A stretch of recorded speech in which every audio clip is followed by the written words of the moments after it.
what's all that about then?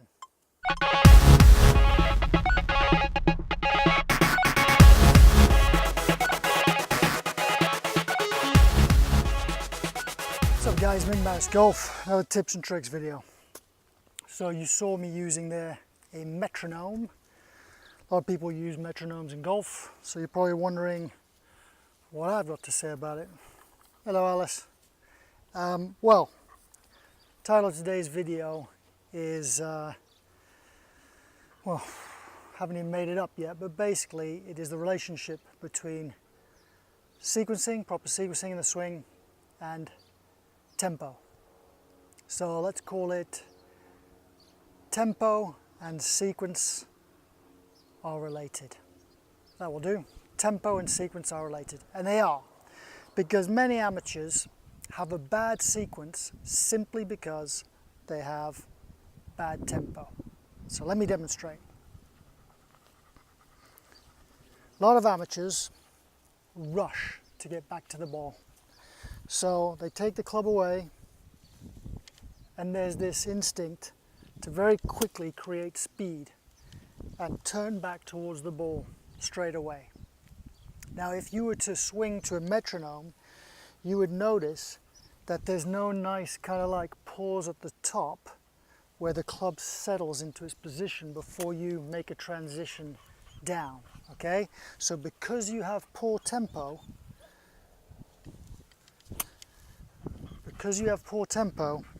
you have bad sequence, and it's a bit a case of chicken and egg, okay?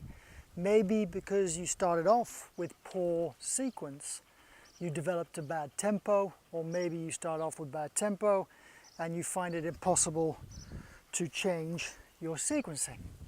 So how are you going to fix that? Well, to put it very simply, you're never going to fix it unless you train with a metronome or some kind of device to make you aware of your tempo. So whether it be like a song or a metronome or something else to make you aware of your tempo. Now I did a book review on a book called Tour Tempo, which is fascinating, okay? Some guy studied all of the pros and discovered that they all have very similar ratios between their backswing to their downswing. Some have faster swings than others, so the whole swing happens quicker than other players, you know, but the relationship of backswing to downswing is very similar, okay?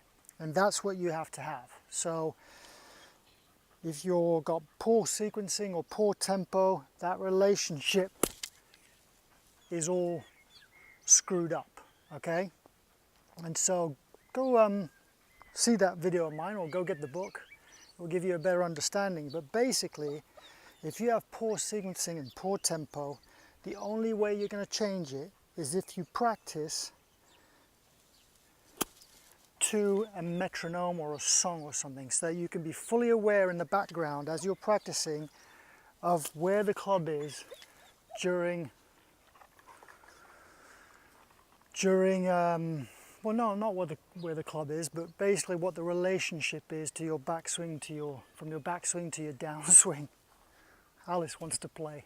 But yeah, unless you practice with that, with some kind of guide for your tempo, you're never going to really change it, and very difficult to change your sequencing.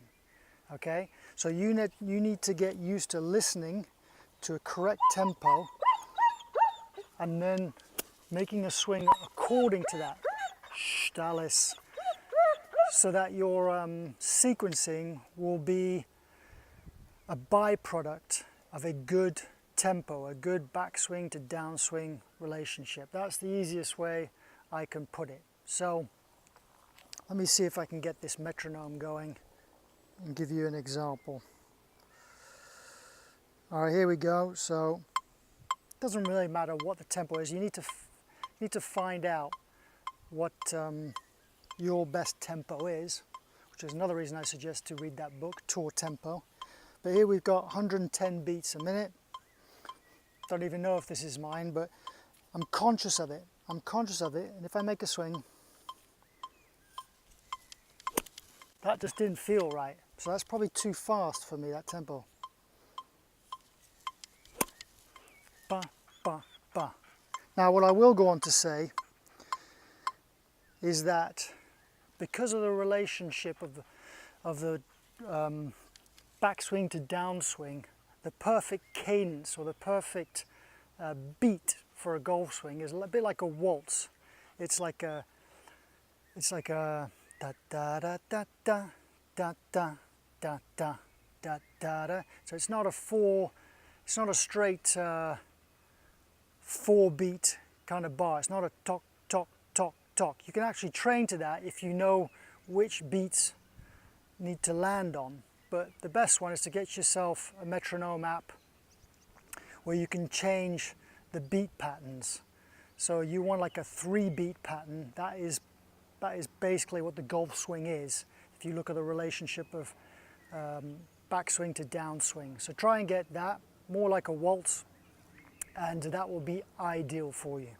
So my suggestions are basically this. Go look at my video, my book review of Tour Tempo. Go get the book. It's been out a while. It probably only cost you a couple of dollars, couple of pounds on Amazon used. It's fascinating. It'll give you a good understanding of what you need to achieve, and then go practice. Go practice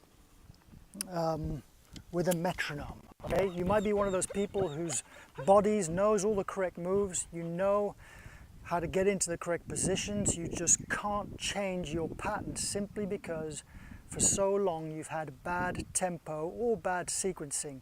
And it's much easier to get correct sequencing or correct tempo if you combine like training of the two. So that's it. That's the video. Try that, see if it works. A lot of people struggle, to change their sequencing, and then you put them, on a metronome and get them to just focus on their tempo and what happens where, and all of a sudden they make much nicer swings, or swings with much better sequencing. So that might be all you need.